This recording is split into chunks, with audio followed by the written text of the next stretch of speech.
स्वागत है हमारे YouTube channel the intelligent maker में। अगर वीडियो अच्छा लगे तो please like share and subscribe ज़रूर करें। हेलो दोस्तों, स्वागत है हमारे YouTube channel the intelligent maker में। तो मैं पिछले क्लास में बताया था किरणपुंज तक, किरणपुंज की परिभाषा बताया था, उसके बाद छोड़ दिया था। तो आज मैं किरणपुंज उससे आगे बताता हूँ। किरणपुंज कितने प्रकार के होते हैं? किरणपुंज 3 प्रकार के होते हैं। कौन कौन? समांतर किरणपुंज, अभिसारी या संतृप्त किरणपुंज। एक ही बात हुआ, आप लोगों को एग्जाम में या संतृप्त किरणपुंज भी पूछ सकता है, अभिसारी किरणपुंज भी पूछ सकता है, इसीलिए हम दोनों लिख दिए। तीसरा है अपसारी या असंतृप्त किरणपुंज। ठीक है, अब इसके बारे में, इस तीनों के बारे में, इसके परिभाषा हम लोग डिटेल से जानेंगे। ठीक है, पहला आइए लिखते हैं समांतर किरणपुंज। देखिए समांतर किरणपुंज किससे कहते हैं, लिखिए, ये लिख के डाल दीजिए और लिखिए उसमें आगे। किरणपुंज वैसा किरणपुंज जिसमें सभी किरणें समांतर पथ पर गमन करती है।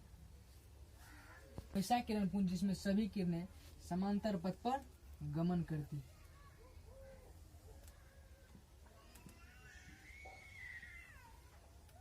ये सब क्या है? किरण है जो कि समांतर पथ पर गमन करती है।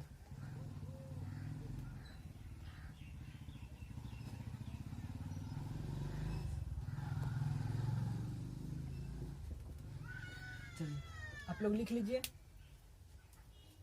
दूसरा है अभिसारी किरणपुंज। इसको मिटा देते हैं, आप लोग उतार लीजिए। दूसरा है अभिसारी किरणपुंज, लिखिए।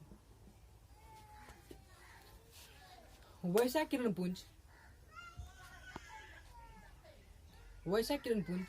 जिसमें सभी किरणें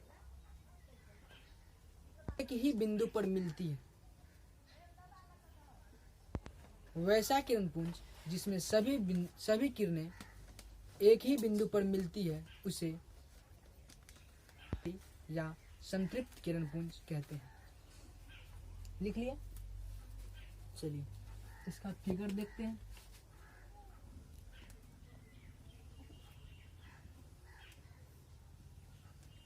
ये सारा इस बिंदु पर जाके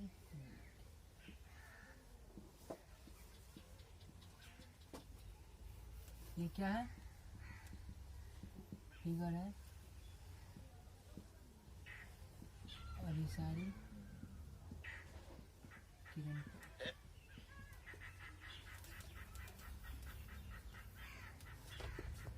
उतारिए। चलिए अब अगला है, तीसरा हमारा है अपसारी किरणपुंज।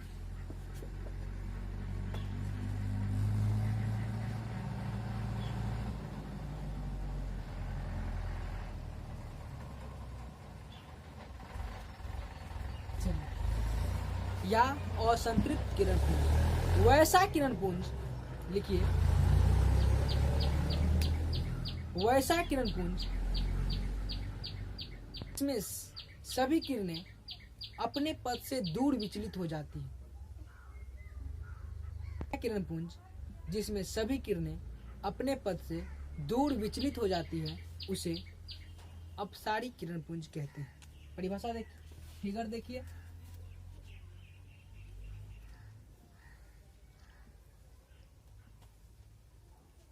इधर भाग गया अपने पथ से, ये सीधे मान के चलिए चला है, ये इधर चल गया, ये इधर चल गया, इसे क्या कहते हैं? यह है अभिसारी किरणपुंज।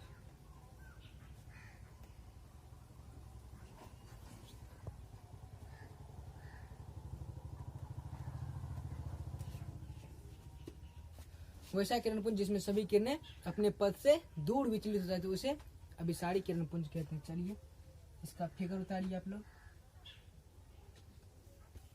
चलिए हम्म, अब अगला स्टार लिखिए, प्रकाश की चाल।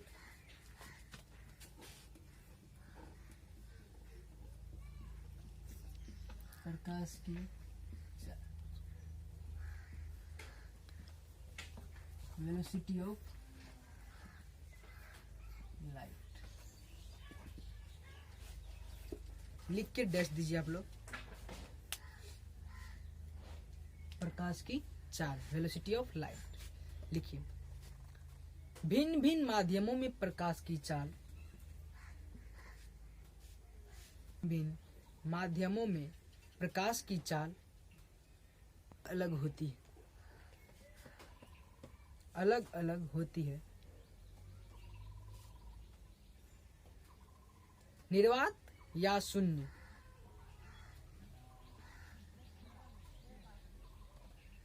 में प्रकाश की चाल सबसे अधिक होती है। निर्वात या शून्य आप लोग समझते हैं? वायु, आसमान जो होता है, मतलब खाली जगह। शून्य मतलब कुछ नहीं, निर्वात मतलब कुछ नहीं। निर्वात या शून्य में प्रकाश की चाल सबसे अधिक होती है। चलिए उसी में लिखिए, निर्वात या शून्य में प्रकाश की चाल 3,00,000 किलोमीटर प्रति सेकंड,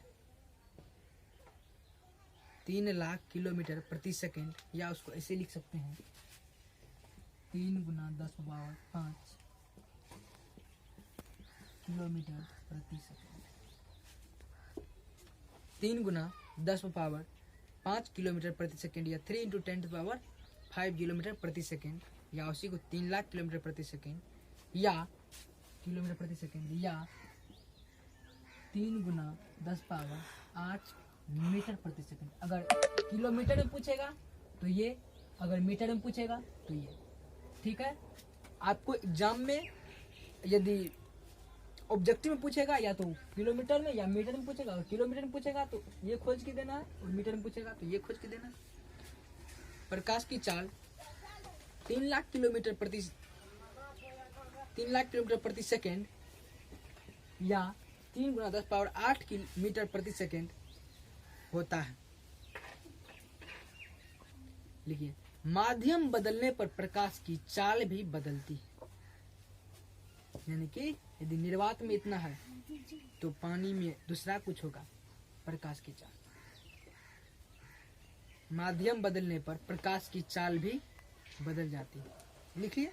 चलिए अब आते हैं हम लोग प्रकाश का परावर्तन पे। स्टार लगाई, लिखिए, प्रकाश का परावर्तन, reflection of light.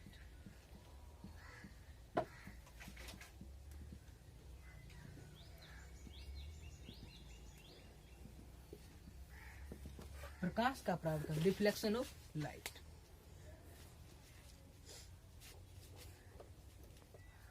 Reflection of dash देकर लिखिए, प्रकाश की किरणें,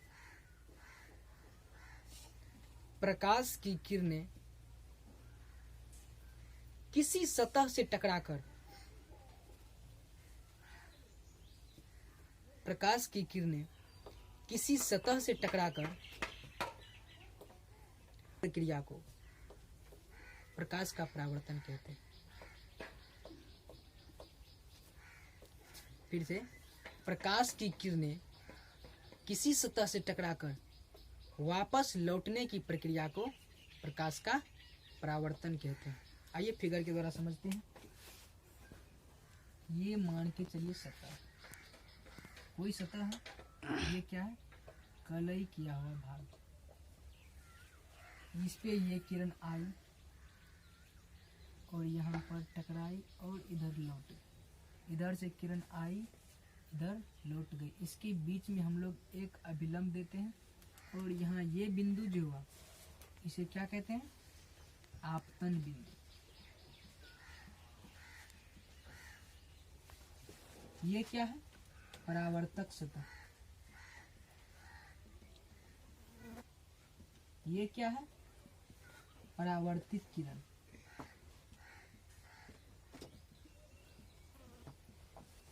ये क्या हम लोग डालें, अभिलंब,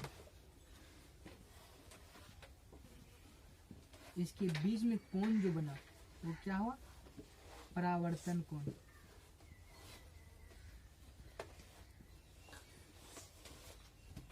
इसके बीच में जो कोण बना वो हुआ आपतन कोण।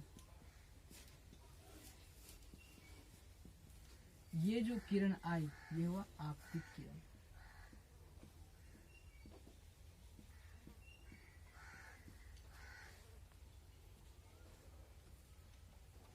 आपतित किरण।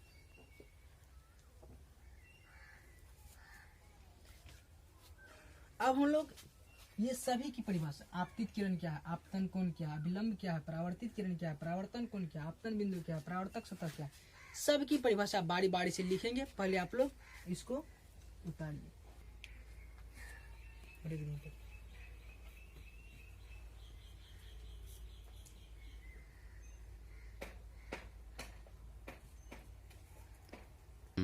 चलिए ये फिगर रहने देते हैं, आप लोग उतार लिए होंगे। तो अब हम लोग बारी बारी से इसकी परिभाषा जानेंगे। सबसे पहले जानते हैं परावर्तक सतह क्या। स्टार लगा के लिखिए,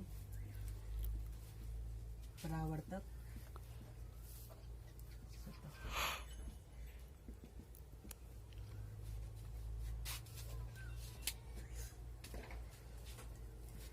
लिखिए, जिस सतह पर प्रकाश की किरण पड़ती है, जिस सतह पर प्रकाश किरण पड़ती है उसे परावर्तक सतह कहते हैं।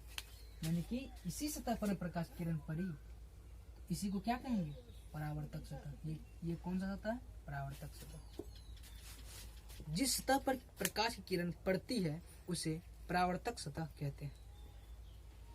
ठीक है, लिख लिए। चलिए पैराग्राफ चेंज कीजिए और लिखिए, परावर्तक सतह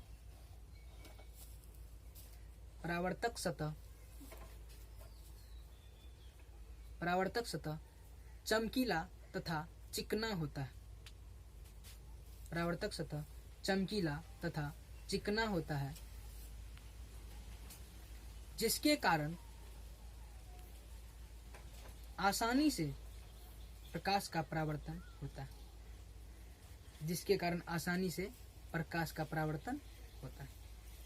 लिख लिए। चलिए अगला लिखते हैं हम लोग, आपतित किरण। ये आपतित किरण क्या है? आपतित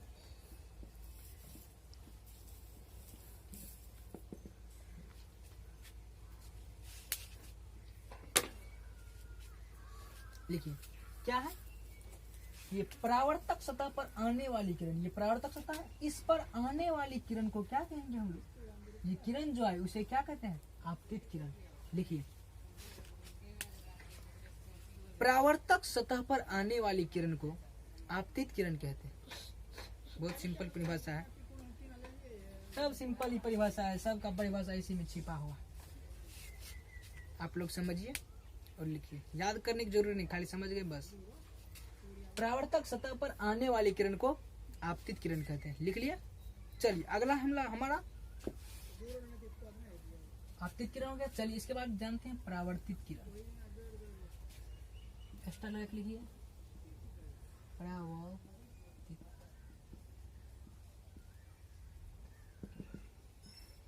चलिए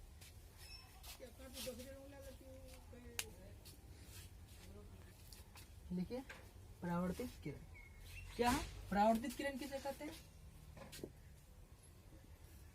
आई परावर्तन हुआ, परावर्तन के बाद लौटी जो किरण उसे क्या कहते हैं? परावर्तित किरण।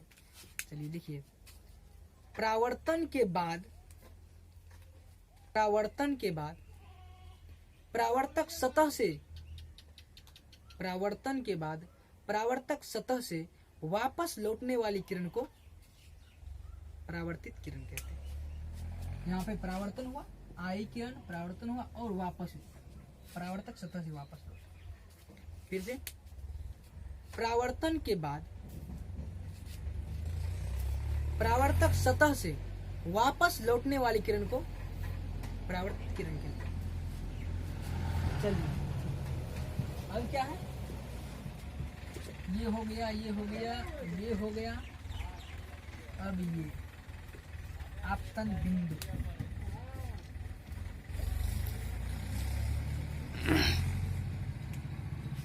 स्टार लगाइए, लिखिए आपतन बिंदु।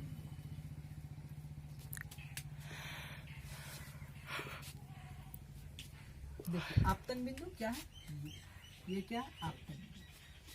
परावर्तक सतह के जिस बिंदु पर, ये परावर्तक सतह है, जिस बिंदु पर आपतित किरण परावर्तित किरण मिलती है उसे आपतन बिंदु कहते हैं। देखिए तक सतह के परावर्तक सतह के जिस बिंदु पर, परावर्तक सतह के जिस बिंदु पर आपतित किरण, परावर्तक सतह के जिस बिंदु पर आपतित किरण तथा परावर्तित किरण मिलती है उसे आपतन बिंदु कहते हैं।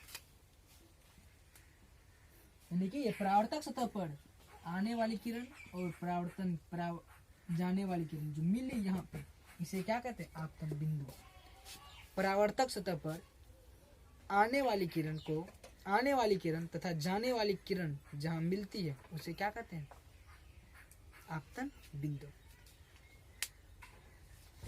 चलो, परावर्तक सतह के जिस बिंदु पर आपतित किरण तथा परावर्तित किरण मिलती है उसे क्या कहते हैं, आपतन बिंदु। यानी कि आने वाली किरण और जाने वाली किरण परावर्तक सतह के जिस बिंदु पर मिलती है उसे परावर्तक, उसे आपतन बिंदु कहते हैं। चलिए अगला है हमारा, अगला क्या है, चलिए अब देखते हैं परावर्तन कोण। क्या देखेंगे, परावर्तन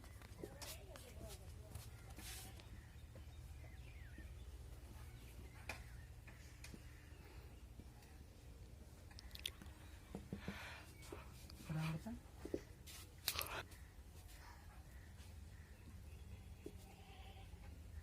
क्या है, परावर्तित किरण ये है और अभिलंब ये है। तो परावर्तित किरण और अभिलंब के बीच जो कोण बना उसे क्या कहते हैं, परावर्तन कोण। देखिए परावर्तित किरण तथा अभिलंब के बीच बने कोण को परावर्तन कोण कहते हैं।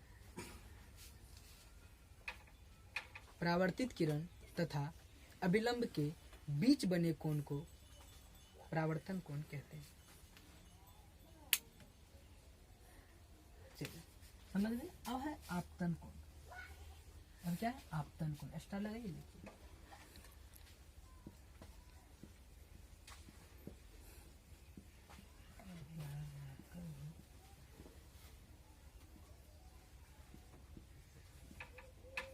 आपतन कोण।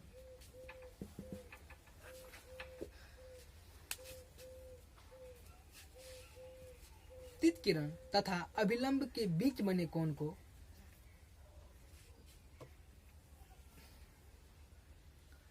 आपतित किरण तथा अभिलंब के बीच बने कोण को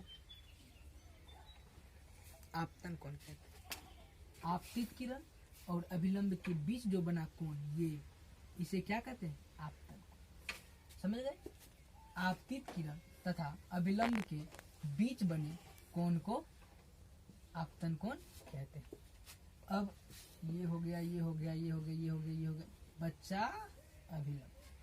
चलिए लिखिए अभिलंब किसे कहते हैं, अभिलंब के बारे में।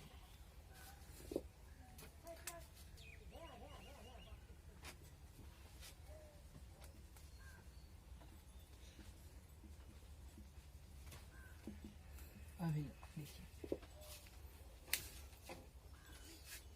अभिलंब क्या किए, ये आपतन बिंदु है ना, इस पर लंब डाले, इस पर लंब डाले, क्या होगा, आपतन बिंदु पर डाले गए लंब को अभिलंब कहते हैं।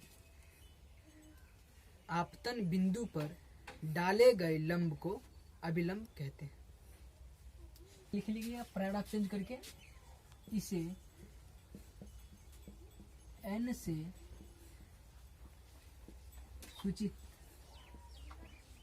किया समझ गए। आपतन बिंदु पर डाला गया लंब को अभिलंब कहते हैं, इसे एन से सूचित किया जाता है।